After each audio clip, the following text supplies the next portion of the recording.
You are working harder than your money and still watching other people move ahead. Each day is crowded with effort, sacrifice, and responsible decisions, yet the result remains strangely small.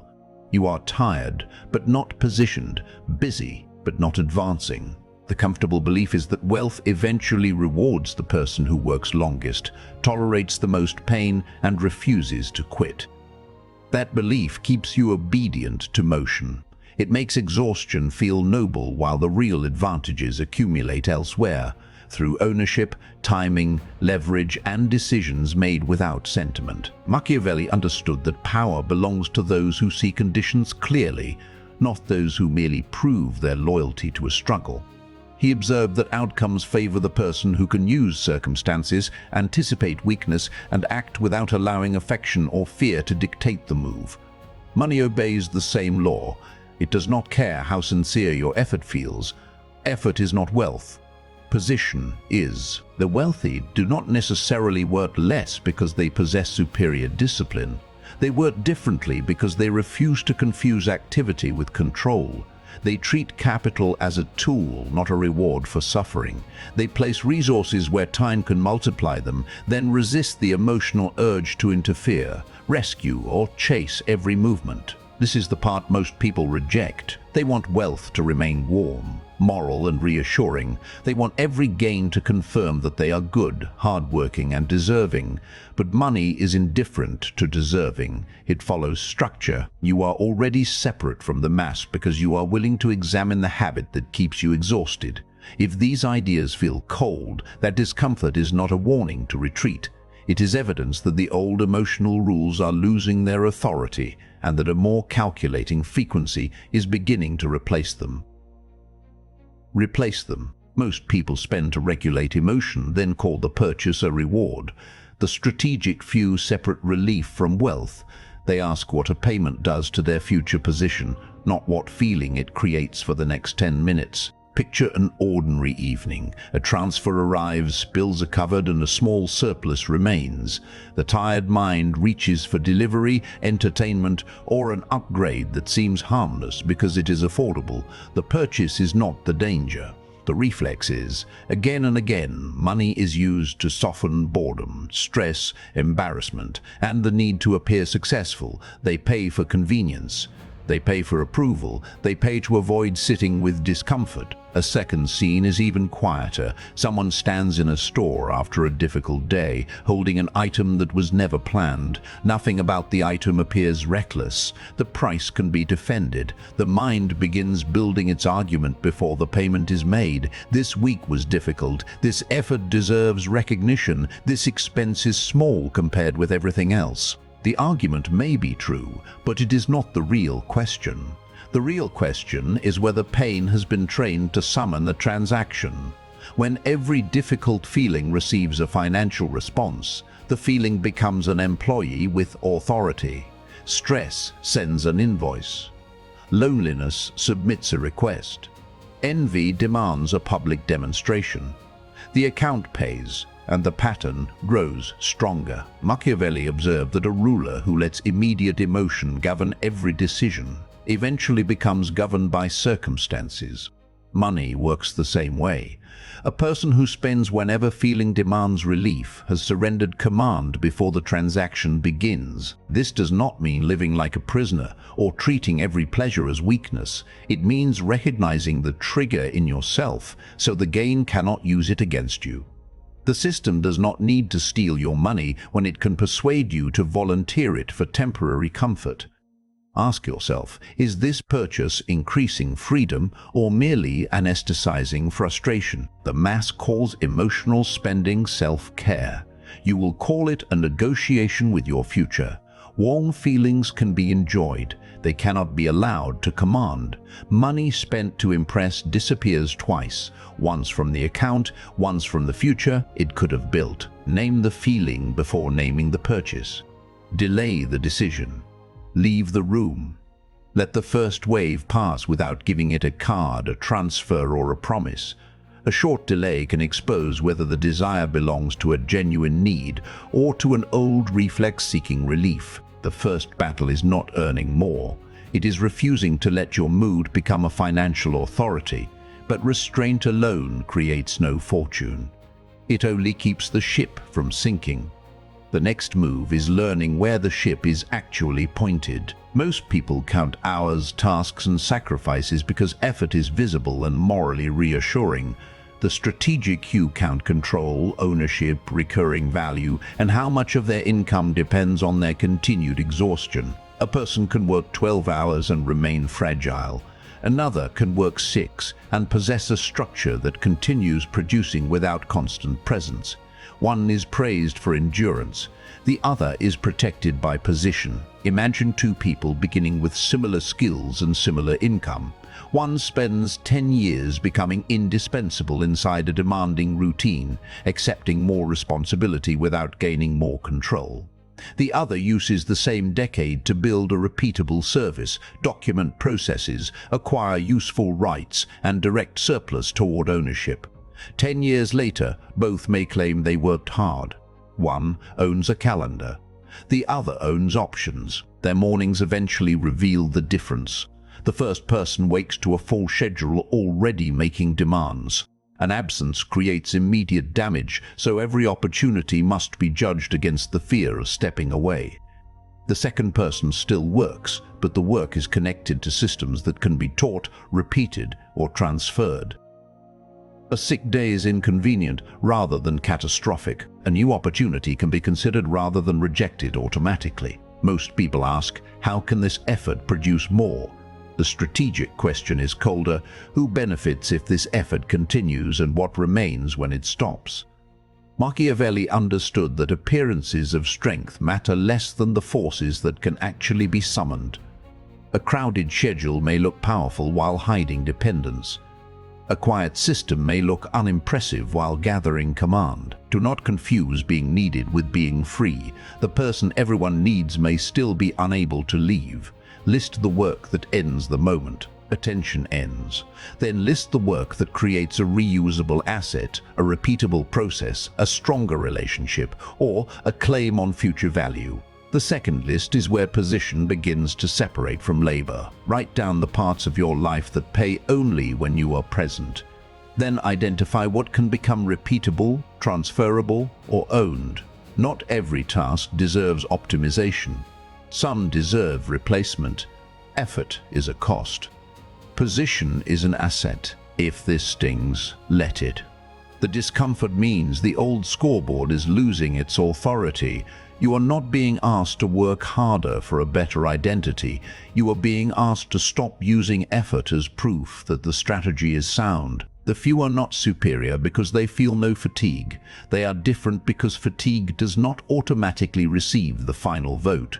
They convert some exertion into structure before spending more of it. What would remain if the hours were reduced by half? That answer exposes the architecture beneath the activity. Once position becomes visible, the next danger appears, earning more while allowing every increase to vanish.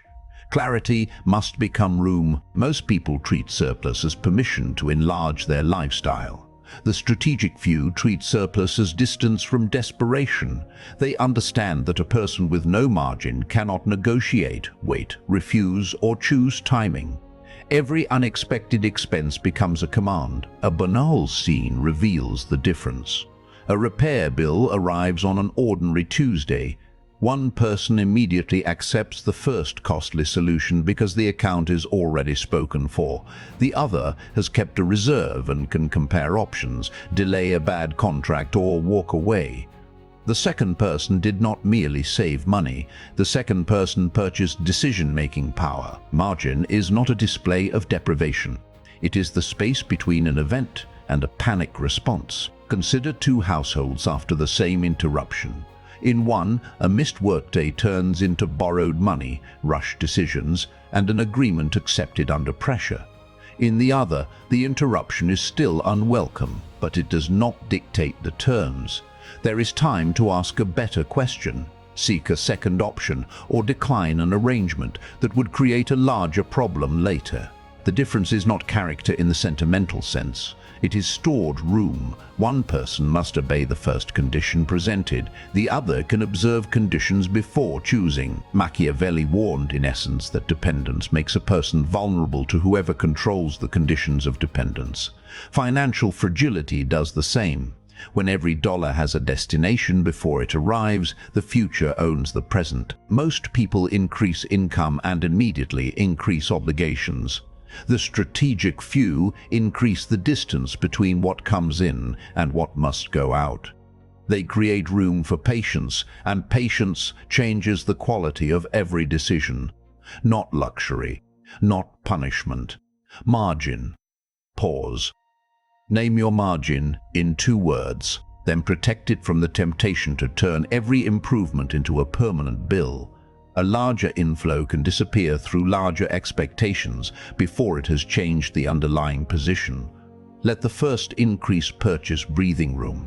Let the second increase purchase capability. Let lifestyle expansion wait until it no longer threatens command. The first layer of wealth is not glamour. It is refusal. Refusal to be cornered. Refusal to accept the first offer. Refusal to turn a temporary problem into a permanent obligation.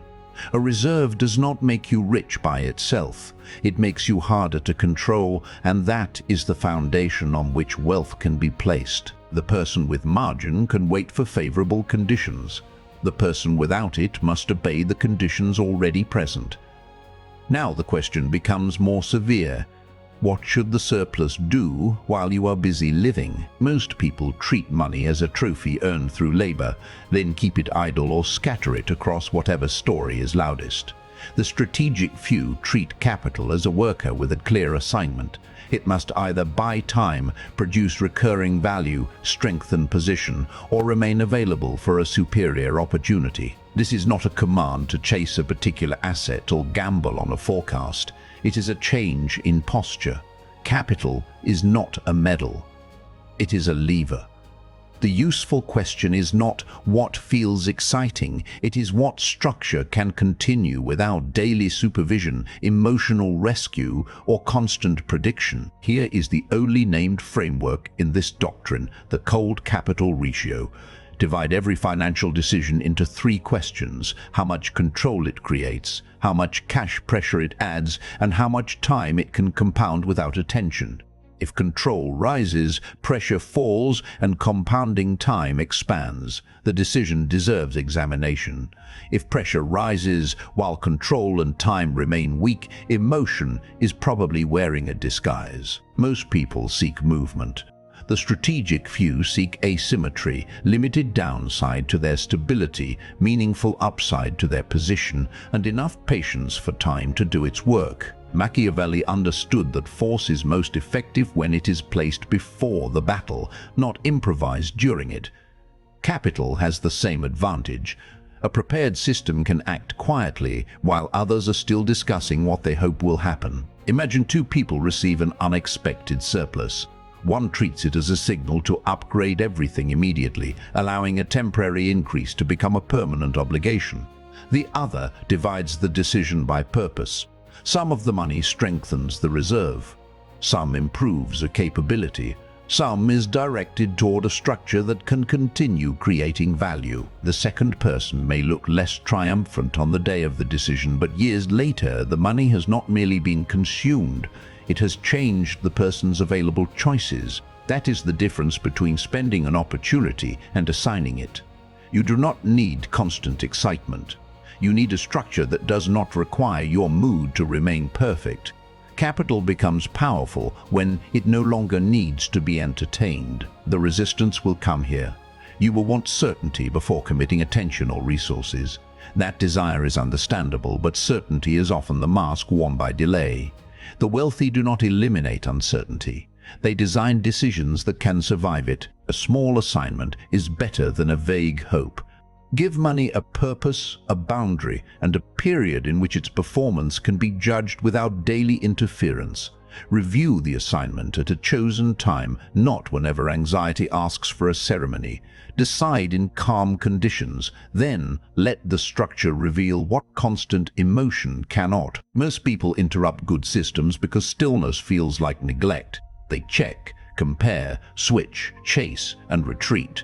The strategic few understand that a process cannot mature if it is repeatedly dismantled to soothe anxiety. A person places resources into a disciplined structure, then watches a short-term fluctuation.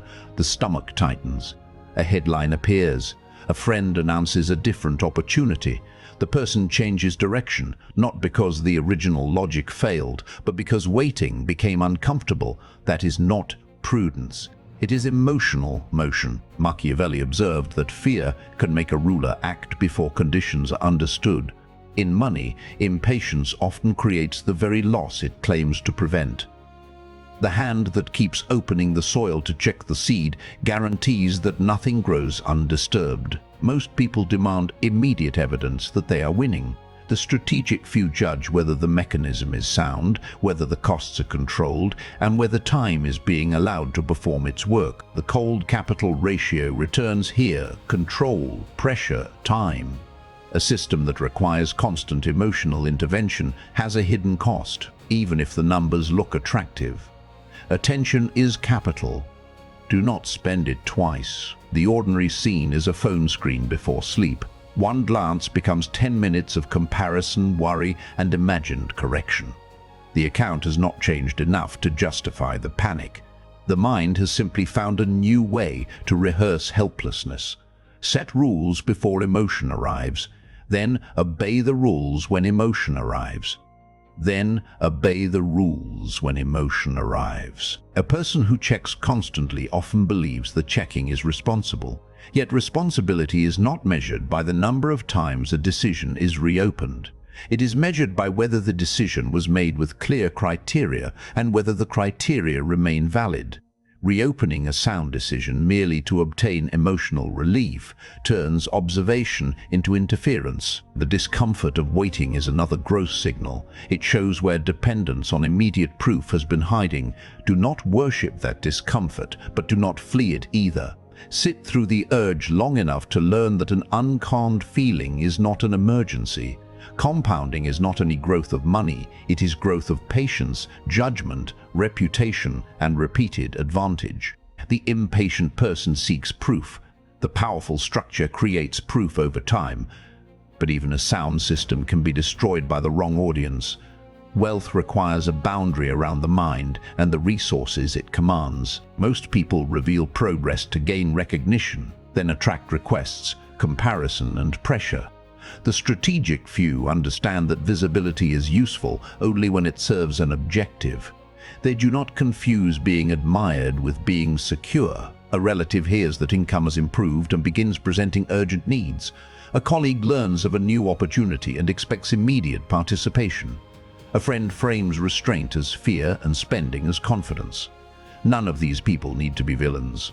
The danger is the trigger inside you. The desire to prove generosity, intelligence, success, or courage. Recognize the lever, then refuse to let it move you. Machiavelli separated loyalty that serves a durable interest from loyalty that merely performs warmth. Financial boundaries require the same distinction. A promise that repeatedly weakens your position is not noble because it is uncomfortable. It is simply expensive. The mass protects an image of generosity. The strategic few protect the capacity to remain useful over decades. One gives until resentment appears. The other gives deliberately, within limits, without turning assistance into self-destruction. Not secrecy for vanity. Not suspicion of everyone. Selective access. Picture a quiet conversation after a visible improvement. The question arrives wrapped in affection, urgency, or admiration. The old self answers quickly because quick agreement preserves an image. The disciplined self pauses, asks for terms, separates compassion from obligation, and gives only what can be given without damaging the base. The pause may feel rude, it may even feel like a betrayal of the identity that earned approval by being available. But a boundary is not an attack. It is a wall around future usefulness. You do not need to announce every improvement. You do not need to defend every refusal. You do not need to make your private strategy emotionally comfortable for spectators. A quiet boundary today can preserve a decade of options tomorrow. If that sounds cold, examine what the warmth has been costing. Growth often feels like betrayal to the version of you that survived by being agreeable. That feeling is not proof that the boundary is wrong. It may be proof that the boundary is overdue. State the limit once. Do not turn it into a courtroom. Do not over-explain the decision to people who benefit from your confusion. The less emotional permission others have to redirect your resources, the more faithfully those resources can serve the long game. Money is easier to multiply when fewer hands and opinions can redirect it. Yet protection cannot become permanent retreat. The next stage is using clarity to create a fence. Most people wait for permission, a perfect opening, or a dramatic breakthrough. The strategic few build several routes before they need them. They develop skills that travel, relationships that are reciprocal, processes that repeat, and reserves that buy time. They do not rely on one door when they can quietly prepare three. This is not frantic side work. It is the deliberate removal of a single point of failure. Ask what would happen if the current income stopped for 6 months. Then ask what would happen if the current identity stopped working. The answers reveal whether the present life is a platform or a cage. Machiavelli understood that fortune favors preparation joined to action. Circumstance may open the gate, but only the prepared person has a reason to enter. Waiting for confidence is another form of dependence. Confidence often arrives after evidence, and evidence requires a move. Most people collect information to postpone exposure. The strategic few use information to choose a small, survivable experiment. They build before announcing. They test before betting their identity. They create options that make future decisions less desperate. A person with one income must accept more conditions. A person with several forms of value can negotiate. One asks, what will they allow? The other asks, which route serves the long game? Optionality is wealth before wealth becomes visible. A fresh route does not need to begin as a grand enterprise. It may begin with one client served outside the usual channel, one process documented so another person can perform it, one skill made legible to someone who has never seen it before, or one relationship strengthened without immediate extraction. The purpose is not to add chaos. The purpose is to discover where value can travel when the familiar route closes. Do not chase every opening. Create enough strength that one closed door cannot define the decade. The game becomes less threatening when your entire future is not held by one permission. Test quietly. Keep the experiment small enough to survive failure and serious enough to produce information. A failed attempt that expands judgment is not wasted effort. It is tuition paid toward independence. And now the final distinction, a strategy that depends on constant heroic effort is still a form of slavery. Permanence requires a self that no longer needs to be dragged toward the correct move. Most people search for a perfect routine, a burst of discipline, or an inspiring identity. The strategic few remove unnecessary decisions. They automate what can be automated, schedule what must recur, record what should not be forgotten, and build defaults that protect the future self from the present impulse. They do not ask every morning whether saving, investing in capability, reviewing obligations, or protecting attention still feels meaningful. The decision was made when the mind was clear. This is the highest form of coldness, not emotional emptiness, but refusal to make your future negotiate with every passing mood. Machiavelli understood that durable power rests on institutions and habits, not merely on the courage of a single moment. Your financial life needs the same architecture. A strong month is not a system. A strong identity is not a system. Repeated structures are. Imagine two people reach the same insight. One keeps it as a private inspiration and returns to old defaults whenever tired. The other changes the environment. Transfers happen automatically, spending friction is increased, decisions are written, and time is reserved for building ownership. 10 years later, the difference is not motivation. It is what each person allowed to operate unattended. Most people try to become wealthier by forcing themselves to behave differently every day. The strategic few design a life in which the right behavior is easier to repeat than the wrong one. Not heroic effort, not permanent vigilance. A governing structure.